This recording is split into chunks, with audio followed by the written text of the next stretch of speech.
So now what we're going to do is we're going to operationalize everything I've talked about so far.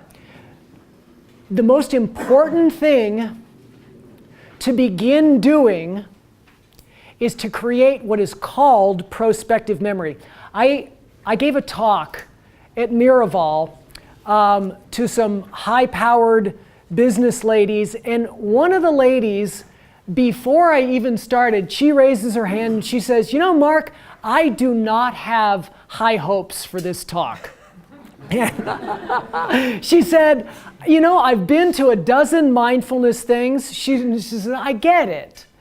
Except that when, you know what hits the fan, I forget it." And I said, I get that, me too. And so what we have to do in order to be mindful, be more aware in our lives, we have to plant the seed in the present moment to wake up in the future. That's what prospective memory is. So we have to decide, set a conscious intention to work with our mind right now, so when we're triggered, we'll remember, oh, to be mindful. So let's talk about how to begin that process. I'm going to give you two very powerful ways. The first way is a practice that is not going to add any extra time to your life, which I'm sure you're excited to hear about. This one involves you just lying down in bed before you're going to go to sleep. What I want you to begin cultivating is the habit of recalling your day. And specifically, what I want you to recall is all the things that, well, maybe you could have done this a little bit better. I want you to start becoming more introspectively aware, monitoring so you can modify your virtuous activity. The way you thought, the way you spoke, the way you acted. And recall those things where, you know, I didn't quite meet my standard today.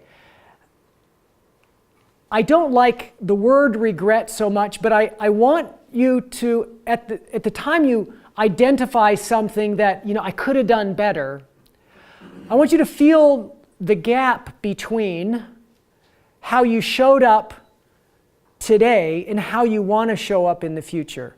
So if you have a better word than regret, love to hear it, but it has to start with an R, okay?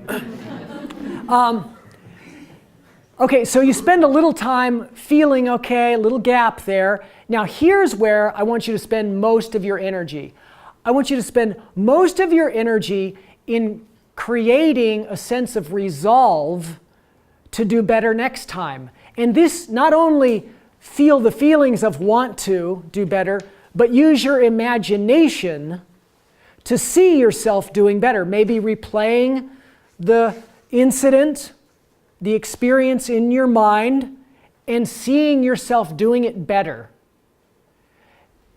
And creating the resolve, you know, I am going to speak with more kindness to my wife tomorrow, even if I'm feeling stress.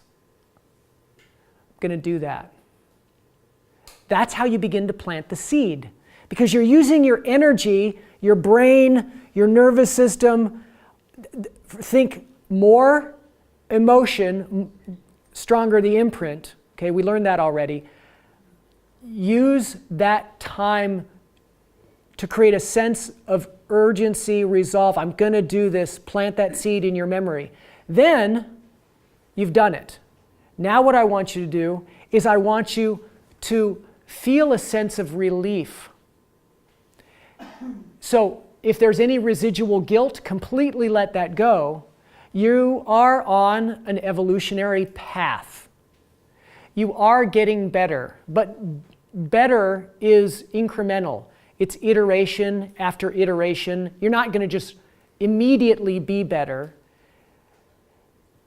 And that reliance, you can rely on your instinct to hone towards more beauty, truth, and goodness.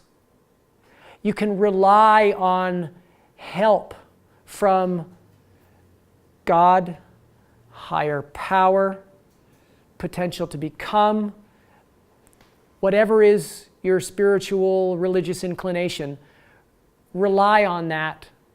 Okay? You're part of the flow. It's not just you and against everything else. You have support. Rely on that. And lastly, what I want you to do is I want you to rejoice. Rejoice in the fact that you're doing something that is definitely changing you. And you do this every single night. You tick through these 5. Recall, regret, resolve, reliance, and rejoice. And if you remember to do that, if you cultivate this habit, you're going to create prospective memory. You will wake up in your life more often at critical times, and you will be the change that you wanted because you planted the seed in your mental continuum.